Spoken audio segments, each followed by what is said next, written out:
بتعملوا ايه في شقتنا؟ انتوا ما قلتوش ان انتوا جايين من السفر؟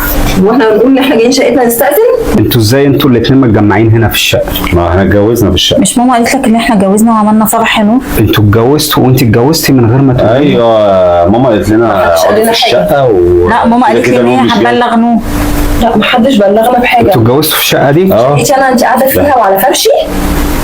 ماما قالت لنا اتجوزوا فيها، انتوا كده ما كده قالت مش لنا نور هترجعوا اقل دلوقتي. حاجه بعد سنه سنتين عقبال ما هيجي. طب وان شاء الله ارجع بعد 10 سنين، دي شقتي يا جماعه، انتوا ازاي تقعدوا في حاجتي وفرشي؟ انا مش فاهماكم بجد. طب انا ايه مشكلتي دلوقتي؟ طب انا أعمل إيه؟ مشكلتي انا عايزه شقتي، انا اتصرف بقى كده، والشنط دي انا اوديها فين؟ انزل بيها اروح بيها فين دي بقى؟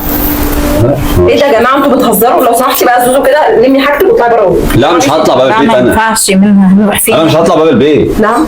انت أنا استنى مالي، مش مشكلتي. ثواني بس ثواني، كلامك كله مع امك، ما تتكلمش معايا. انا ما مالي؟ لهمش ذنب. كلامك يعني ايه مع امك. مالهمش ذنب؟ هي قبلت ازاي؟ هو قبل ازاي ان هو يقعد في الشقه مش بتاعته اصلا؟ انا امه كلمتني وقالت لي هتتجوز في الشقه ونور مش جاي غير بعد سنتين. وانت وافقت عايز تاخد شقتي؟ على فكره شقتي مش شقه نور، خلي بالك.